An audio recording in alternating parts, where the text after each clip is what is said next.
Today I'm in Mayfair, I'm on Park Lane, and the reason that I've come here is to check out this place, one of the most famous hotels in the world, the Dorchester. Now the afternoon tea here is quite pricey, but not as pricey as if you want to stay. If you want to book a hotel room here, it's going to cost you £1,000 a night. If you want the Royal Suite, well, that's going to set you back £30,000 for one night. Wowzer. Now I'm not going to bother doing that, but I'm going to check out the afternoon tea, which is around £110 per person, and see whether or not it's worth it.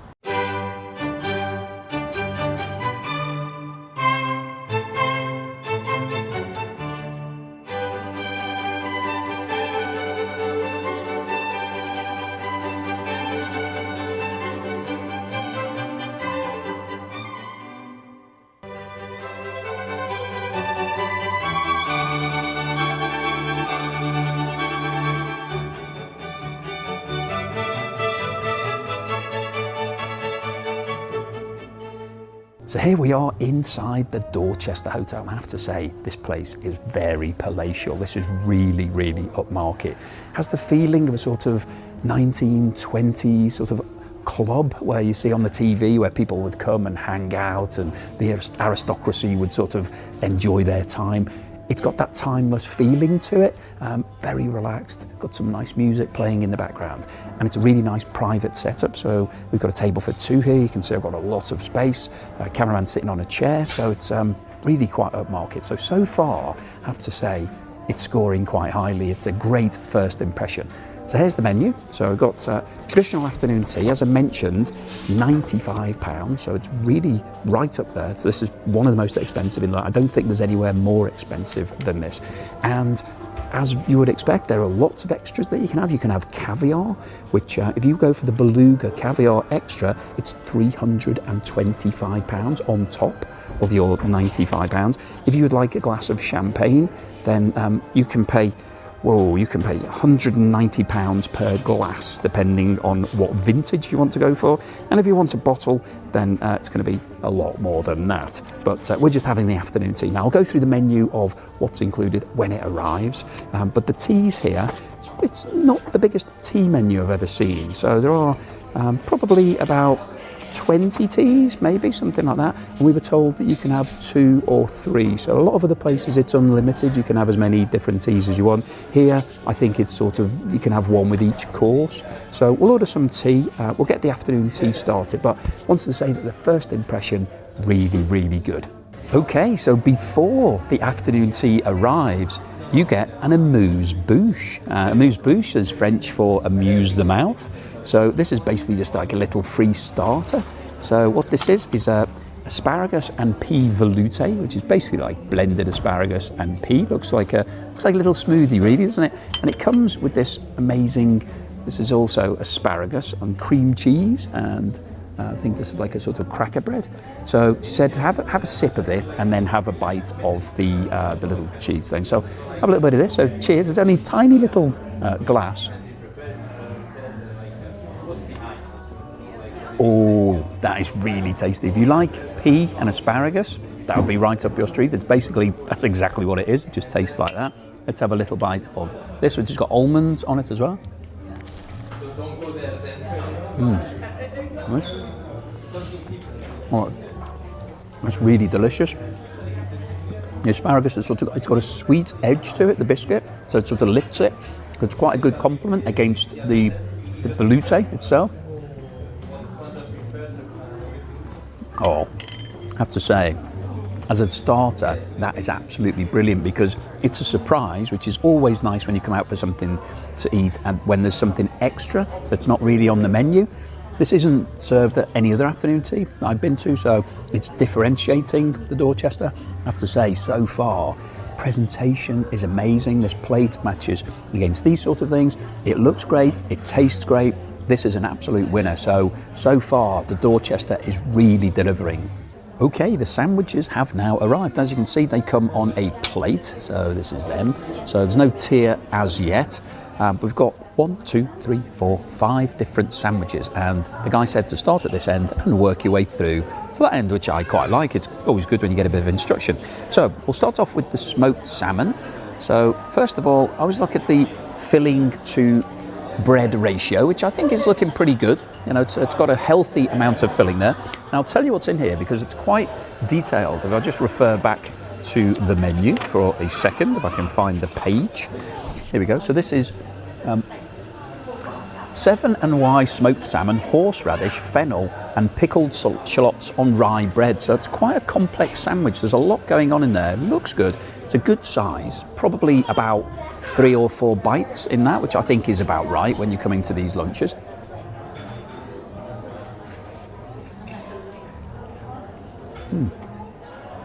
It's quite a wet filling. It's got quite a lot of moisture in there.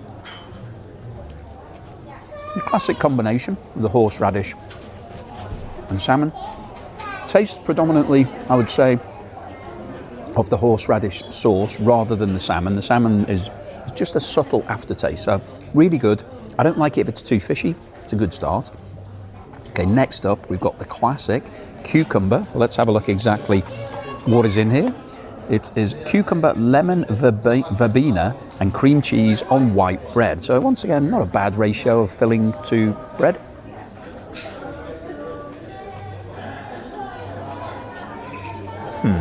Well, the cucumber sandwiches can be one of my favourites, but probably not this one. It's a bit too thin, the cucumber. It's tasty. Not as nice as some of the other ones I've had, but it's all right.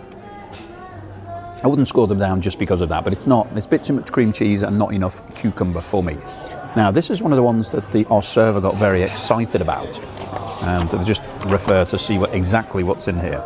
So it is roast chicken, French sorrel and lemon mayonnaise on malt bread. And if we look at the ratio of filling to sandwich on that, it's a pretty chunky filling. So that looks pretty tasty.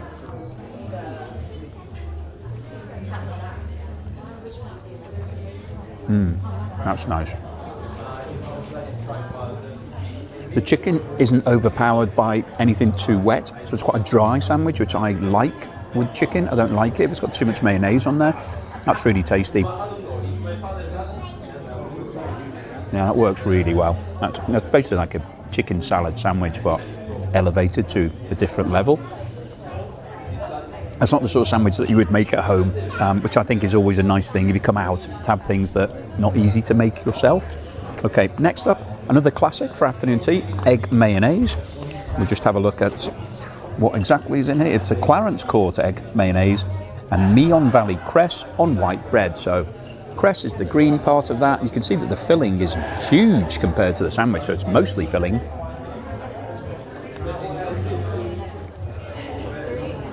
That's a good egg mayonnaise sandwich.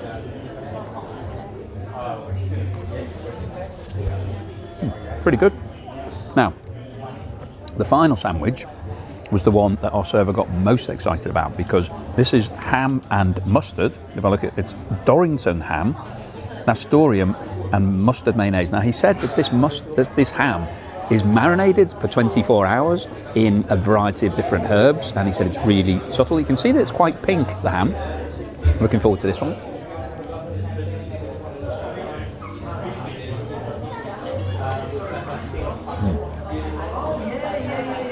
So that's real ham, so it's actually been cut off the bone. It tastes quite salty, and that works really well with the accompaniment that's in there. That's really nice. So, 5 really good sandwiches. And then I've got the afternoon blend, the Dorchester afternoon blend. You can see it's quite dark. It's quite floral as well. It tastes very much like an Earl Grey, but with a lot more floral flavours in there. It's quite strong. Not my favourite blend of tea, I have to say. For the next round of tea, I won't be having this again. It's a bit too strong and a bit too floral. So I like a more delicate tea to have with my sandwiches, but I mean, it's presented nicely. I like the cup, I like the saucer. I can't complain about anything in terms of the environment here.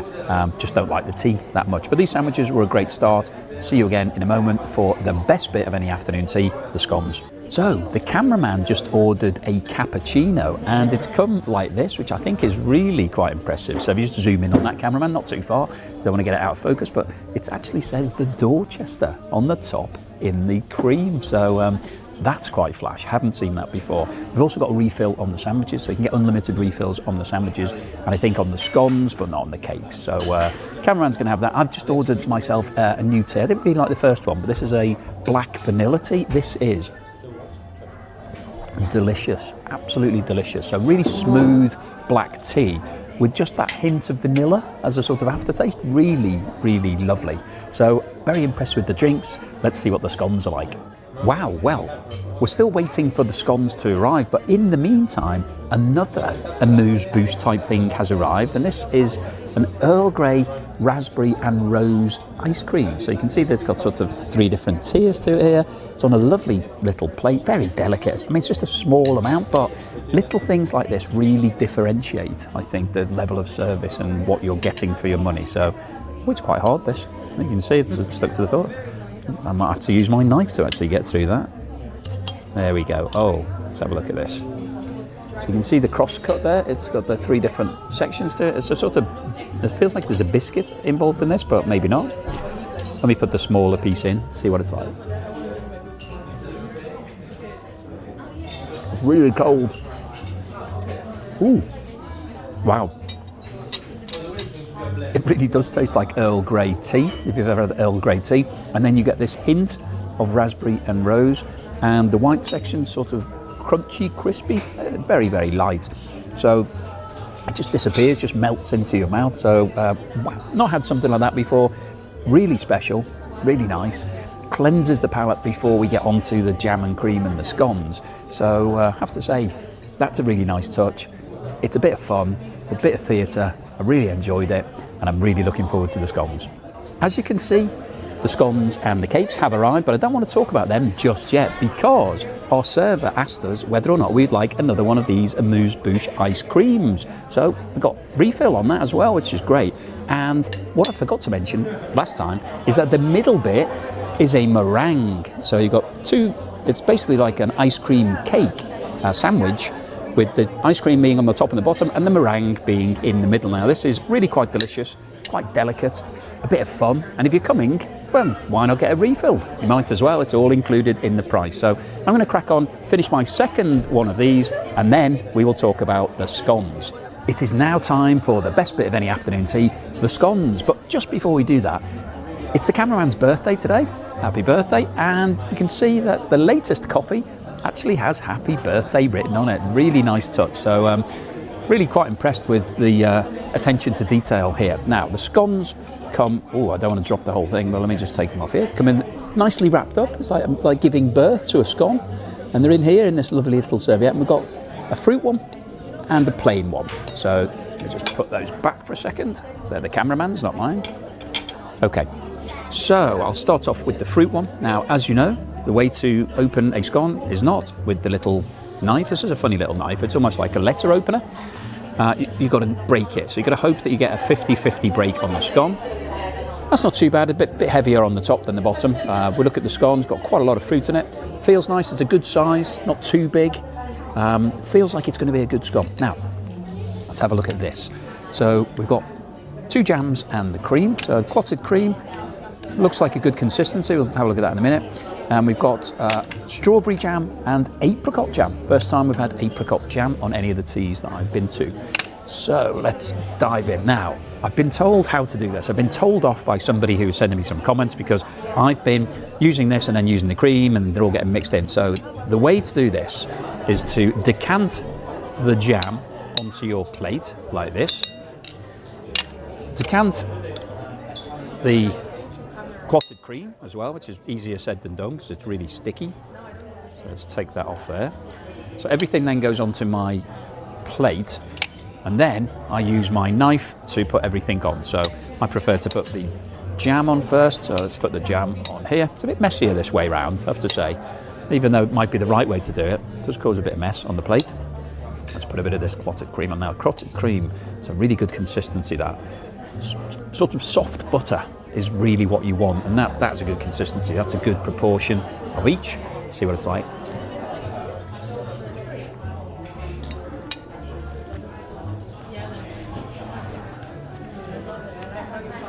Well, firstly, the scone is great. It's a really good consistency. It's quite light, not too bready. but holds together well, so there's no sign of it actually breaking. Strawberry jam, quite delicate flavour, nice, not too sweet and sugary, so high-end jam, not quite as punchy and powerful as other jams that I've had, but you know, it's pleasant, but I wouldn't say it's any better than pleasant. It's sort of, I've had really good jams recently. That one's okay. Let's see what the apricot jam is like. I'm going to see if I can open my other scone. There you go, that was very easy. Let's take some of this apricot jam, put it onto the plate, as I've been instructed to do, so that I'm not mixing any of the... You can see that all of these are still intact. There's no leakage. Let's put a bit of this apricot jam on. I'm hoping that this is going to be really flavoursome and tasty, but who knows. Good bit of cream on there. Let's see what it's like.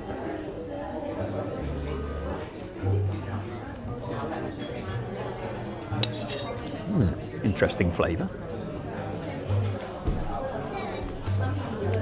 Almost tastes a bit smoky. It's an unusual flavour, that apricot jam. Doesn't taste like any apricot jam I've ever had before. Let me consult the menu to see if there's anything special in that jam, because it doesn't just taste like apricots. It definitely tastes... That doesn't say in the menu, and our server told us it was apricot jam, so I trust them that it is. It tastes a bit unusual. So my overall assessment here is that the scones are excellent, great size, great consistency, very light, tasty. The cream's good. The two jams, not the best jams that I've ever had. They're all right, they're okay, but I would like a brilliant jam. That's what I wanted. Everything else has been brilliant so far. The jams have been a little bit disappointing, but let me finish this. The cameraman's going to have theirs, and then we will see you in a moment for the cakes. As I mentioned, it's the cameraman's birthday, and alongside the happy birthday coffee, they've also brought a happy birthday cake, which is a really nice touch here. So let's blow this out. Let's see what's in this cake. It looks really nice. It's like a mirror glaze on there. It's got a blackberry, black currant, raspberry and blueberry, and sort of quite a vivid colour. Let's cut this in half. You can see it's a lovely sandwich sort of sponge. It's a really nice cake, actually. I think that's a really nice touch. So if you're coming in, it's your birthday or you're celebrating something, make sure that you tell them, because you'll get something similar to this, which I think is a really nice touch. I have to say, the little extras that you get here at the Dorchester are really quite impressive. It's now time for the cakes, so let me just get this off here. It's a little bit wobbly, this stand, actually. So here are the cakes. I have to say, from a presentation point of view, they look amazing. Said it before, but you can tell how good a kitchen is by how good the quality of the cakes are, and these do look very high end. So let's go through them. I've got the details here, so I'll just run through it very quickly. So starting off, this one is a raspberry and rose baba with rose chantilly and lychee on that. We've then got a black currants and vanilla tart with almond cream and violet chantilly. Battenberg pistachio cake with apricot jam. And then our server said that this was his absolute favourite. Chocolate and Earl Grey mousse, Earl Grey creme with chocolate crunchy. So they do look great, but what do they taste like? That is always the acid test. So I'll start off with what I think is probably going to be my least favourite. I'm going to try and guess what my least and most favourite will be. So, not a massive fan of Battenberg, but it does look quite good. My little sunflower, my daisy has fallen off, but that's what it looks like. So it's pistachio, so it might be okay, because the thing I don't really like about most Battenbergs is the almond marzipan around the outside. So let's see what this is like.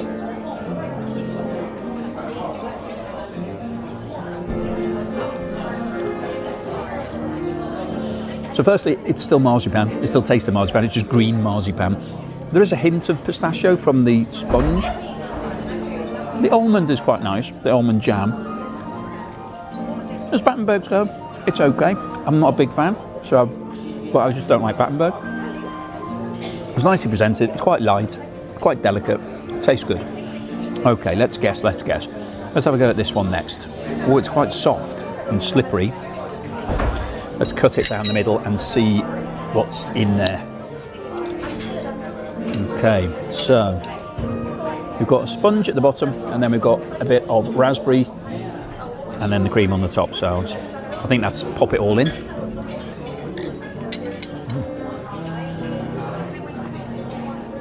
Very moist. Like the sponge is soaked in raspberry juice. Very light, delicate. It's quite nice, quite a good cake. It's all right. I liked it more than I liked the Battenberg. So far, that's bottom, that's second. Let's try this tart. Looks quite good shape. Let's see what it's like when we cut it down the middle. Okay, so pretty much the same as what it looked like from the outside.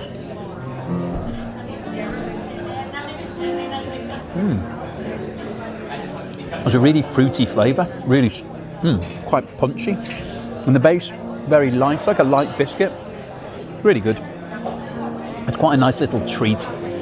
Yeah, I like that one. So that's probably my favourite one so far. But let's go for the one that my server said was the best. Now, it's really, it's hard to pick up. I'll have to just cut it here. I don't think it'll survive me cutting it. And zoom in on that, cameraman. You can see the cross section there. So it looks pretty indulgent, pretty tasty. Let's see what it tastes like and try and get the base with it.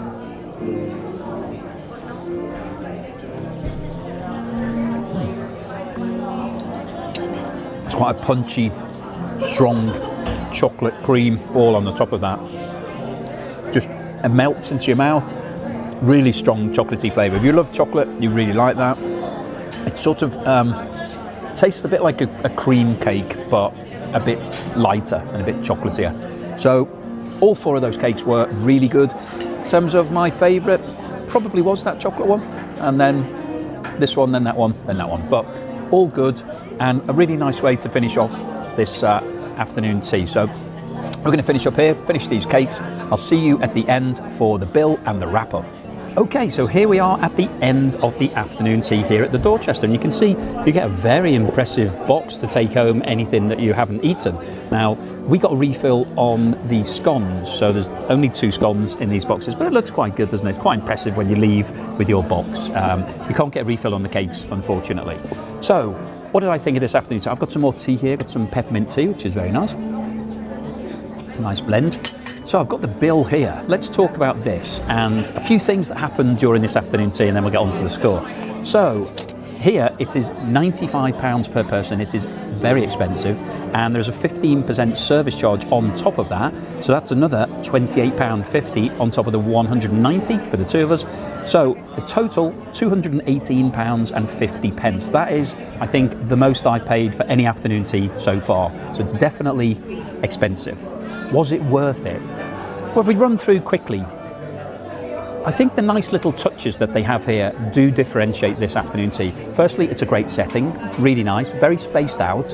You've got these relaxed environments, so it's not just a formal table that you're sitting at. It feels more like a drawing room, a sitting room, the type of thing you would have done back in the 1920s if you were part of the aristocracy. So that's a big tick. We've got a live pianist on at the moment. They come on, I think, at 2 o'clock, so that's been great. There's been no rush in terms of you don't have a specified amount of time at the table, so that's all very relaxed. So there's a lot of really big positives here, and this hotel is amazing, and they've got lots of staff. It's been great. The other little extras that they added during the meal, we had an amuse-bouche to start with. So we had that pea and asparagus velouté with the little biscuits. That was a really nice touch. We then, later in the meal, before the scones, we had the ice cream sandwich with the meringue in the middle. That was really a nice extra as well. And we got an extra one of those. So those were brilliant touches. In terms of the food itself, I think the sandwiches were okay. They weren't the best sandwiches I've ever had. There wasn't anything special in there. I like it when you have an afternoon tea where they have maybe a tart or a bun or something a bit different, but just to mix it up a bit visually and also taste-wise. So they could have done better with that. And I think the sandwiches were just a bit average. None of them really blew me away. So sandwiches were all right.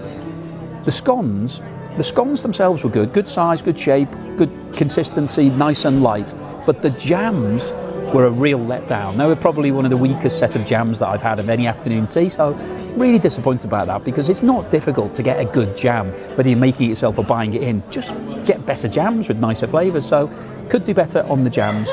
In terms of the desserts, it was a good spread. They were pretty good. They looked good. They tasted all right. They weren't the best cakes I've ever had, but they were pretty decent.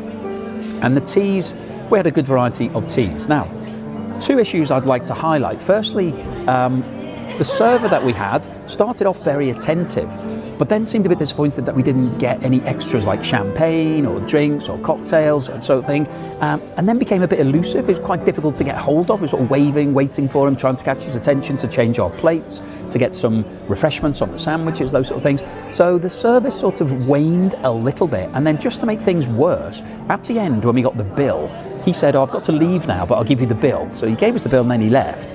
And on the bill, they charged us extra for 2 teas, and that was the Dorchester afternoon blend, which was a standard tea on the menu. Got charged £9 extra for that, and another £9 for a jasmine tea that the cameraman had. So that was £18 plus 15% service charge. So an extra £20. Obviously, I challenged it, and somebody's changed it, so it's been removed from the bill now. But worth keeping in mind if you're coming, just make sure no cheeky little extras have been added to the bill. So that was a little bit disappointing. So overall, I think this was a great experience. It's a really nice place to come to. It's really special. It's definitely up there. It's expensive. It's, you know, it's super expensive. It's probably worth it overall. I think it's a great experience. There are better ones in my view, but it's right up there. It's definitely in the top bracket. So what's my score for the afternoon tea here at the Dorchester? Given everything that I've just said, I'm going to give it a very solid 8 out of 10. I don't think it deserves more, I don't think it deserves less. 8 out of 10, still a really good score, still definitely worth coming to. I would definitely come back here. It was a good one, but I think given the price and some of the little issues that we had, I'm scoring it down a little bit. They could do better with the sandwiches, definitely could do better with the jam, and the service could be sharpened up just a little bit. So thank you very much for watching this video. Hopefully you enjoyed it. If you have, please give me a thumbs up. Please subscribe to the channel, and I will see you again on the next meal.